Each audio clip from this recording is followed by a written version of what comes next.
बच्चों, हम 12वीं कक्षा की गणित की पाठ्य पुस्तिका का अध्याय 5 सातत्य तथा अवकलनीयता पढ़ रहे हैं, जिसके अंतर्गत हम प्रश्नमाला 5.1 के प्रश्नों को यहाँ हल करेंगे। तो देखिए, हमारा अगला प्रश्न संख्या 21 क्या कहता है। प्रश्न संख्या 21 कहता है कि निम्नलिखित फलनों के सातत्य पर विचार कीजिए।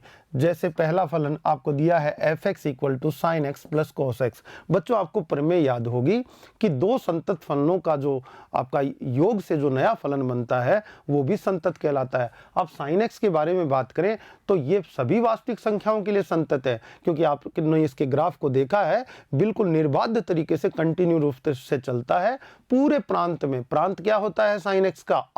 r मतलब वास्तविक संख्या, यानी कि सर्वत्र संतत फलन है। cos x भी सर्वत्र संतत फलन है, तो इनका योग भी क्या होगा? इनसे योग से बनने वाला फलन f(x) भी क्या होगा? संतत फलन। एक तो आप ये व्याख्या दे सकते हैं कि sin x सभी वास्तविक संख्याओं के लिए संतत है, cos x सभी वास्तविक संख्याओं के लिए संतत है, तो फिर sin x + cos x भी सभी वास्तविक संख्याओं के लिए संतत होगा। ये आप स्टेटमेंट दे सकते हैं। अच्छा, दूसरा तरीका आप ये न देना चाहें तो आप f(x) को लिखिए। देखिए, f(x) = आपका sin x + cos x है, तो मैं इसको मल्टीप्लाई कर दूं 1/√2 से 1/√2 sin x इंटू 1/√2 आपका cos x, इस तरह से कर दूं और बाहर मल्टीप्लाई कर दूं √2 से, तो एक ही बात होगी। 1/√2 कॉमन आके इस √2 को कट कर देगा और sin x + cos x ही आपका बन जाता है। इसको मैं थोड़ा सा आगे बढ़ाऊं तो f(x) = आपको देखो क्या दिखाई देगा, ये √2 और 1/√2 को लिख दूंगा cos π/4, क्योंकि cos π/4 की वैल्यू कितनी होती है? 1/√2। यहाँ पर 1/√2 को लिख दूंगा sin π/4, तो अपना फॉर्मूला बन जाएगा। तो मैं लिख दूंगा यहाँ पर sin x × cos π/4 हो जाएगा, प्लस 1/√2 को क्या लिख दूंगा? sin π/4, तो हो जाएगा cos x इंटू आपका sin π/4।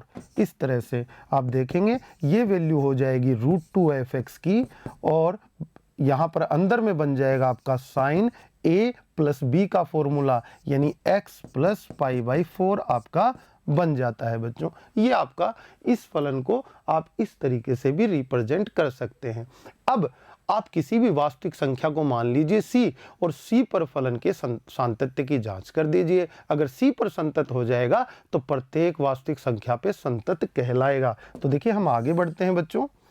माना c बिलोंग्स टू r, यानी कि c एक वास्तविक संख्या है, तब x = c पर सातत्य जांच, ये हम कर देते हैं, सातत्य की जांच कर देते हैं c पे। LHL निकालेंगे। LHL = limit h tends to 0। c पर फंक्शन के लेफ्ट साइड में सीमांत मान प्राप्त करने के लिए फंक्शन को दे देंगे c - h। आप देखेंगे लिमिट h टेंड्स टू 0, ये बाहर में √2 है, साइन है, साइन को क्या देंगे? देखिएगा, साइन को x की जगह क्या दे देंगे? x की जगह c - h दे देंगे। तो x की जगह c - h रखा बच्चों ने, तो आपका हो गया c - h यहाँ पर x की जगह, और प्लस π/4 हो गया। इस तरह से ये ब्रैकेट में बंद कर दी वैल्यू।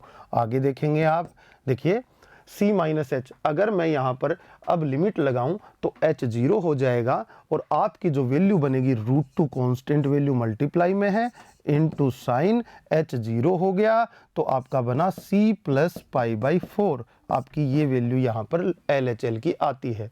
RHL की बात करें तो देखिएगा, RHL = limit h tends to 0, यहाँ पर फंक्शन को दे देंगे बच्चे c + h, और c + h देंगे तो यहाँ पर देखिएगा लिमिट h टेंड्स टू 0, इस बार x की जगह c + h चला जाएगा, तो √2 साइन ऑफ, यहाँ पे c + h दे दिया x की जगह, और प्लस में है आपका π/4।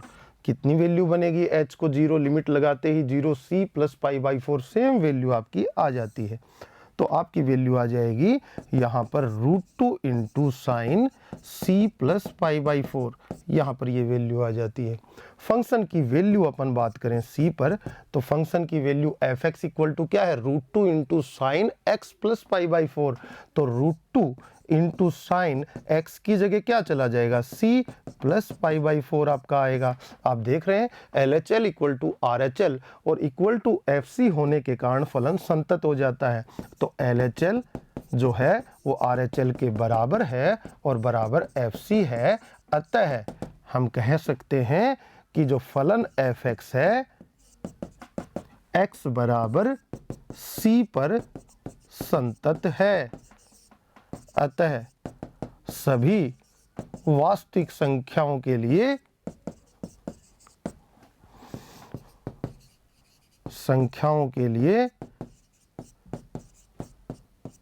संतत है। तो ये एक संतत फलन हुआ, सभी वास्तविक संख्याओं के लिए संतत है, तो अपने प्रांत में संतत हो गया, इसलिए हम क्या कहेंगे, इसको एक संतत फलन कहेंगे। आगे देखिए अगला क्वेश्चन क्या कहता है, बी। इसी का क्वेश्चन नंबर 21 का ही बी पार्ट दिया है, sine x minus cos x. आप यहाँ ये कह सकते हैं कि साइन एक्स एक संतत फलन है, मतलब अपने प्रांत आर में संतत है, और कोस एक्स भी अपने प्रांत आर पर संतत फलन है। इसलिए दो संतत फलनों का व्यकलन भी क्या होता है, उस प्रांत पर संतत हो जाता है, यानी अपने प्रांत में संतत हो जाएगा। तो इसकी सीधी व्याख्या कर सकते हैं कि ये आर में संतत है, ये आर में संतत है, तो sine x minus cos x भी आर में संतत होगा।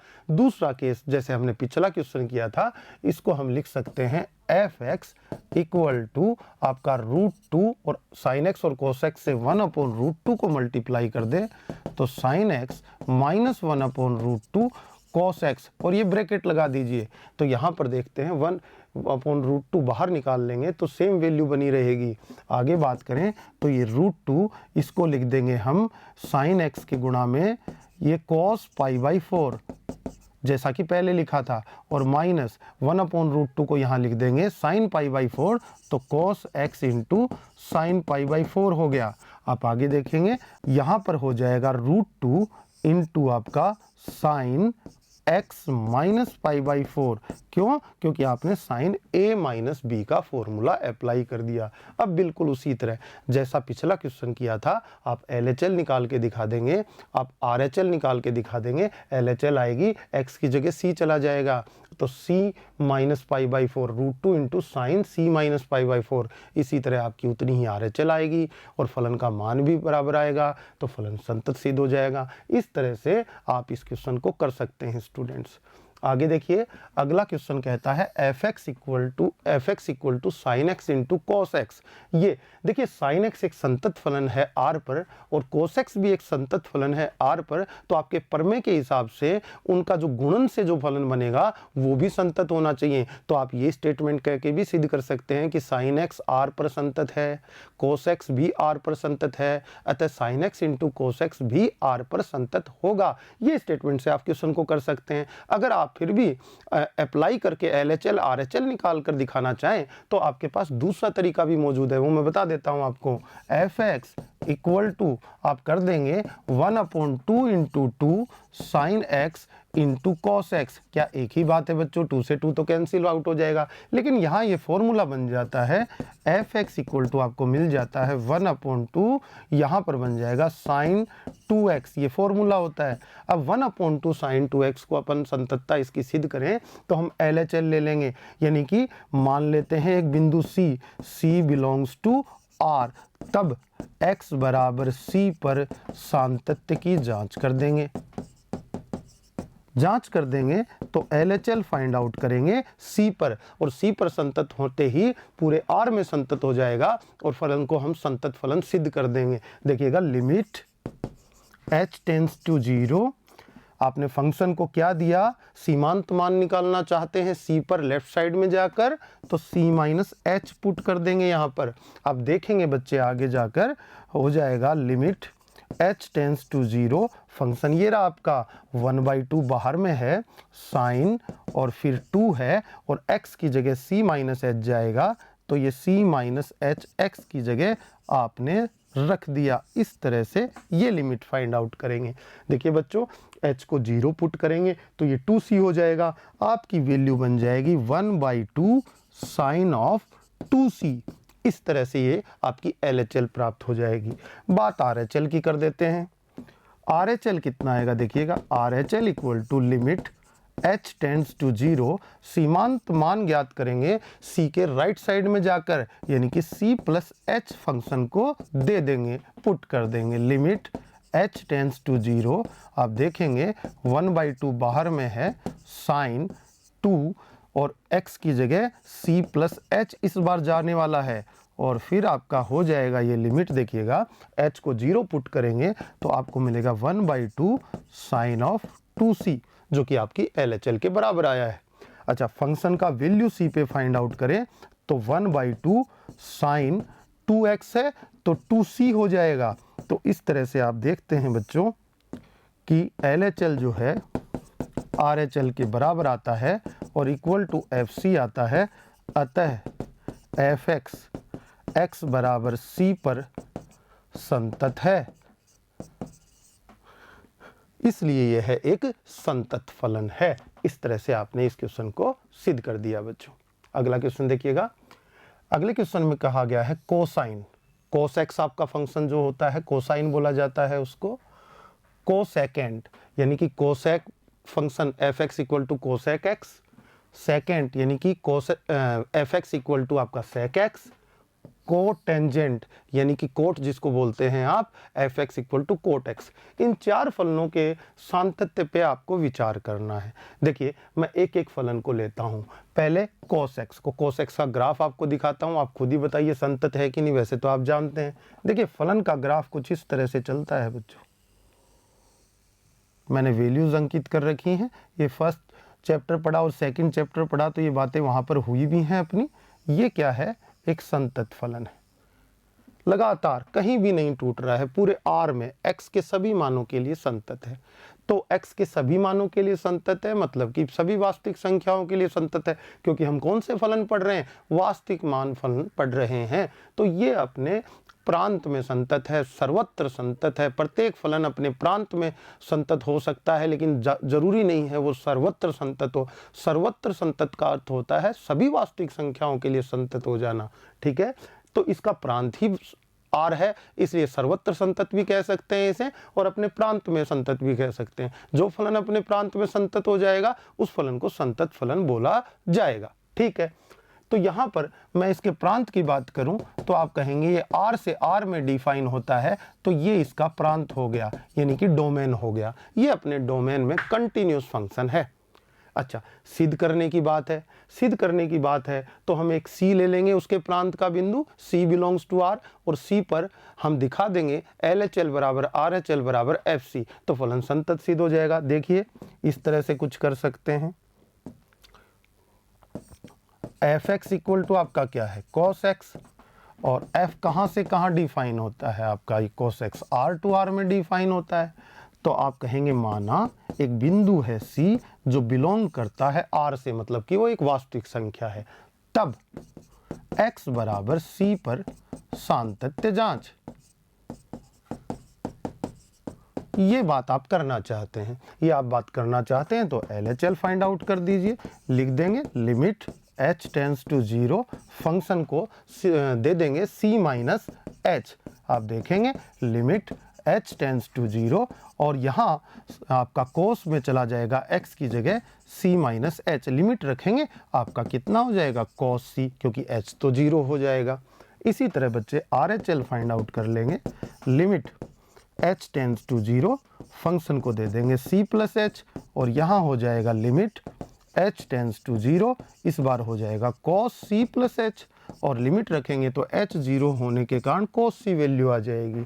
और एफ सी की बात करें तो x की जगह c गया, तो यहाँ cos x की जगह c होने के कारण cos c प्राप्त हो जाएगा। बच्चे कह देंगे कि c पर क्या हुआ, LHL जो है वो RHL के बराबर है, और C पर फलन का मान भी बराबर है। अतः x बराबर C पर फलन f(x) संतत है। और C क्या था, C क्या था, वास्तविक संख्या। अतः f(x) एक संतत फलन है। इसको इसको संतत फलन क्यों बोल रहा हूँ? क्योंकि c यानी कि वास्तविक सभी वास्तविक संख्याओं पे मैंने इसको संतत सिद्ध कर दिया और इसका प्रांत क्या था? r ही था। सभी वास्तविक संख्याओं का समुच्चय जो r है वो प्रांत था और ये अपने प्रांत में संतत हो गया। अपने प्रांत में संतत हो गया तो फलन को संतत कहना पड़ेगा। चलिए आगे बात करें। f(x) = cosec x लिखते हैं 1/sin x। देखो बच्चों, जहां जहां sin x 0 होगा, जहां जहां sin x 0 होगा वहां वहां फलन अपरिभाषित हो जाएगा। sin x 0 कहाँ होता है? n पाई पे होता है। n पाई पे बोले तो n पाई का मतलब n बिलोंग्स टू z, यानी कि पाई, 2 पाई, 3 पाई, इधर 0, माइनस पाई, -2 पाई, -3 पाई, यहाँ 0 होता है। देखिए यहाँ फलन अपरिभाषित है, अनंत पे चला जाएगा। देखना ये आपका 0 पर देखो, ऊपर अनंत नीचे अनंत, कहीं भी फलन टूट रहा है यानी कि असंतत है। यहाँ पर देखिएगा पाई पर, देखिए पाई पे फलन ये ऊपर इस तरह से जा रहा है और इधर से फलन ये नीचे की तरफ जा रहा है, तो यहाँ पर भी पाई पर भी फलन क्या है? ब्रेक हुआ, तो असंतत है। यहाँ पे आप 2 पाई पे बात करें तो देखिए ये अनंत की तरफ गया, फिर ऊपर से आएगा इसी तरह सिमेट्री से, तो यहाँ पे भी फलन टूटेगा। तो कहाँ कहाँ टूट रहा है? n पाई पर टूट रहा है। कहाँ फलन टूट रहा है? n पाई पे।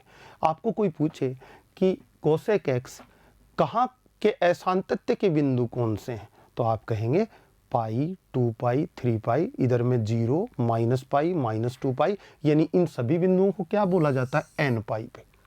तो n पाई जो है n बिलोंग्स टू क्या है? z, यानी कि ये सारे पॉइंट्स ऐसे हैं n पाई वाले जहां पर फलन ब्रेक होता है यानी कि असंतत होता है। तो ये तो एक बात हुई। अब बात करनी है कि ये फलन संतत है कि नहीं। बिल्कुल संतत फलन है, क्योंकि मैंने कहा कि कोई भी फलन अपने प्रांत में अगर संतत है तो वो संतत कहलाएगा और इसका प्रांत में ये एलिमेंट होते ही नहीं है। पाई भी नहीं होता है, 2 पाई भी नहीं होता है, तो फिर प्रांत होता क्या है इसका? f का, यानी कि कोसेक x का जो प्रांत होता है बच्चों वो होता है r माइनस n पाई, और n पाई में n बिलोंग्स टू z ये प्रांत होता है और सह प्रांत r होता है। इस तरह से हम इस फलन को परिभाषित करते हैं। अब प्रांत में जब ये n पाई है ही नहीं तो n पाई पे ये असंतत होता है, क्योंकि अपरिभाषित भी है, तो n पाई पे असंतत है तो बाकी बचे हुए बिंदुओं पे तो देखो बिल्कुल संतत दिखाई दे रहा है, कहीं बीच में ब्रेक नहीं हो रहा है, फलन बिल्कुल चल रहा है। तो यानी कि अगर मैं असांतत्य के बिंदुओं को निकाल दूं तो बाकी के बिंदुओं पे तो फलन क्या कहलाएगा? संतत कहलाएगा। तो यह फलन अपने प्रांत में संतत है। इसलिए मैं कहता हूं कि जितने भी आपके ये ट्रिग्नोमेट्रिकल फंक्शंस हैं, आपके 6 जो मूल फलन पढ़ते हो, ये सारे के सारे क्या होते हैं? अपने प्रांत में संतत होते हैं, क्योंकि असांतत्य वाले बिंदु हम पहले ही प्रांत में से निकाल चुके होते हैं। तो ये कैसा फलन हुआ? एक संतत फलन हुआ। अब इसको सिद्ध करने की बात, तो मैं एक सी पॉइंट मानूंगा, लेकिन मैं सी बिलोंग आर से नहीं करवाऊंगा। अगर मैं आर से करवाऊंगा तो एन पाई भी हो जाएगा सी, फिर तो गलत हो जाएगा। तो मुझे सी को कहाँ बिलोंग करवाना होगा? इसके प्रांत से, जहां पर एन पाई वो सी नहीं हो सकता है। तो देखिए क्वेश्चन को करने का तरीका मैं आपको बता देता हूं कैसे करना है। माना एक सी पॉइंट लिया जो बिलोंग करता है r माइनस n पाई और n बिलोंग्स टू z से, यानी कि प्रांत से। तब x बराबर c पर सातत्य जांच ये कर देंगे। ठीक है, LHL फाइंड आउट कर देते हैं। LHL equal to limit h tends to 0, आप c के लेफ्ट साइड में जाएंगे, फंक्शन को देंगे c minus h equal to limit h tends to 0। आपका फंक्शन क्या है? f(x) इक्वल टू है आपका कोसेक x। ये फंक्शन है आपका कोसेक x है, तो यहाँ कोसेक और x की जगह आपके पास क्या चला जाएगा? x की जगह c माइनस h, तो यहाँ c माइनस h इसको दे देंगे। h को 0 रखेंगे, क्या आ जाएगा? Cosec c। ठीक है, आगे बात करते हैं RHL की। RHL equal to limit h tends to 0 f of c plus h limit h tends to 0 cosec c plus h। आपका क्या आ जाएगा? कोसेक c आ जाएगा, यानी कि LHL equal to RHL। FC की बात करें तो fx इक्वल टू आपका कोसेक x है, तो FC इक्वल टू आपका क्या हो जाएगा? Cosec c। तो आप देख रहे हैं LHL equal to RHL equal to f c. तो आप कहेंगे क्या स्टेटमेंट होगा, अतः कोसेक एक्स अपने प्रांत, सी किसका बिंदु था, उसके प्रांत का लिया था, अपने प्रांत r minus n pi, n belongs to जहां z है पर संतत है, अतः एक संतत फलन है। लेकिन मैंने आपको पहले ही बता दिया है, अगर कोसेक एक्स के असांतत्य के बिंदुओं की बात की जाए तो उसके प्रांत से बाहर हैं, और वो कौन है, एन पाई। इसी तरह से आगे देखिएगा, सेक एक्स की बात करें, सेक एक्स को क्या लिखेंगे, 1 अपॉन कोस एक्स, और 1 अपॉन कोस एक्स लिखेंगे तो जहां जहां कोस एक्स 0 होगा वहां वहां फलन अपरिभाषित होगा, मतलब अनंत पर चला जाएगा। ग्राफ देखने से पता भी चलता है, कहाँ देखो π/2 पे देखिए अनंत चला गया, ऊपर नीचे भी अनंत चला गया, 3π/2। इन बिंदुओं को बोलते क्या हैं, 2n, इनको बोलते हैं 2n+1 इंटू π/2, जहां n बिलोंग्स टू क्या है, z है, ये बोला जाता है इन बिंदुओं को। देखिए n बराबर 1 रखेंगे, n बराबर 0 रखो सबसे पहले, π/2 मिलेगा, n बराबर 1 रखोगे 3π/2 मिलेगा, n बराबर 2 रखोगे आगे 5π/2 मिलेगा। अगर माइनस के ऋणात्मक z लोगे तो आपको पीछे -1 लोगे यहाँ पर तो -π/2 मिल जाएगा। देखिए -π/2 पे भी फलन टूट रहा है। तो ये सारे जो बिंदु हैं 2n+1 इंटू π/2, ये वो बिंदु हैं जहाँ पर फलन असंतत है। तो फिर संतत कहाँ है, अपने प्रांत में संतत है। प्रांत में तो ये बिंदु होते ही नहीं है, जहाँ पर फलन का मान अपरिभाषित हो जाए वो बिंदु तो हम प्रांत में ले ही नहीं सकते। तो इसका जो प्रांत होता है वो क्या होता है, वास्तव में r माइनस आपका होता है 2n+1 इंटू π/2, जहाँ n बिलोंग्स टू z, ये बिंदु। और यहाँ से कहाँ तक जाता है ये प्रांत, यहाँ से जो जाता है इसका जो सह प्रांत होता है वो r लेते हैं। तो इन प्रांत के, ये प्रांत में से ये पॉइंट हम क्या करते हैं, r में से निकाल कर प्रांत बनाते हैं। तो असांतत्य के बिंदु तो प्रांत में से निकल गए, तो बाकी जगह तो क्या है, फलन बिल्कुल संतत है। देखो बाकी जगह संतत है, तो इसका मतलब अपने प्रांत में संतत है, और अपने प्रांत में संतत है तो f(x = sec x) क्या कहलाएगा, एक संतत फलन कहलाएगा। आप अगर इस बात को दर्शाना चाहें तो वैसे ही जैसे पिछला क्वेश्चन किया था, आप क्या ले लेंगे, LHL ले लेंगे, LHL निकाल देंगे, RHL निकाल देंगे। फंक्शन का वैल्यू तो आपके पास ये LHL में c चला जाएगा, यहाँ पर c एक पॉइंट मान लेना। c किससे बिलोंग कराओगे, r माइनस 2n+1 π/2 और n बिलोंग्स टू z से, मतलब इन बिंदुओं को निकाल कर c माना, c belongs to r minus क्या 2n+1 इंटू π/2, जहां n बिलोंग्स टू z। इन बिंदुओं से c को लेकर आप c के बारे में संततता दिखा देंगे, जहां LHL RHL और फंक्शन का वैल्यू बराबर निकलेगा, और उसी तरह आप स्टेटमेंट दे देंगे जैसे पिछले क्वेश्चन में हमने किया था। आगे देखिएगा, अगला है f(x = cot x)। इसका प्रांत क्या होता है, देखिए यहीं से देखिएगा 0 पर फलन टूट रहा है, फिर आपका पाई पे अनंत की तरफ जा रहा है, और यहाँ पर आपका 3π/2 पे तो बिल्कुल सही है फलन। देखो ये नीचे गिरता हुआ संतत तो है, लेकिन 2π पे फलन फिर टूटेगा, तो nπ पे क्यों टूटता है, nπ पे cot x की वैल्यू कितनी होती है, cos x upon sin x। जहां जहां साइन 0 होगा वहां वहां फलन अपरिभाषित हो जाएगा। आपके इसके कोई, अगर आपको cot x के बारे में पूछा जाए कि असांतत्य के बिंदु कौन है, तो बिल्कुल जवाब दे देंगे nπ। क्यों, क्योंकि sin x कहाँ 0 होता है, nπ पे। cos x कहाँ 0 होता है, 2n+1 इंटू π/2 पे। तो वहां फलन असंतत होता है, जिसके नीचे में cos x होता है, और जिसके नीचे में sin x होता है वो nπ पे असंतत होता है। लेकिन इसके प्रांत में cot x क्या रहेगा, संतत फलन रहेगा। प्रांत में संतत क्यों रहेगा, इसका कारण भी है आपके पास। प्रांत में संतत इसलिए रहेगा कि प्रांत में असांतत्य के बिंदु निकल जाएंगे। इसका जो प्रांत होगा वो वास्तव में क्या होता है, r माइनस nπ, और n बिलोंग्स टू z, ये प्रांत होता है। और सह प्रांत क्या लेते हैं, r। तो प्रांत में से क्या निकाल रखा है आपने, पहले ही असांतत्य वाले बिंदुओं को निकाल रखा है, इसलिए अपने प्रांत में संतत होने के कारण ये फलन संतत कहलाता है। कभी भी cot x को सर्वत्र संतत नहीं कह सकते हम, उसको अपने प्रांत में ही संतत कह सकते हैं, इसीलिए वो संतत फलन है। तो इस तरह से आप इसको भी पीछे क्वेश्चन जो किया है उसी तरीके से सिद्ध कर सकते हैं। मुझे लगता है बच्चों को काफ़ी जानकारियाँ यहाँ पर आज इस भाग में मिल गई होंगी। आज के लिए इतना ही, धन्यवाद।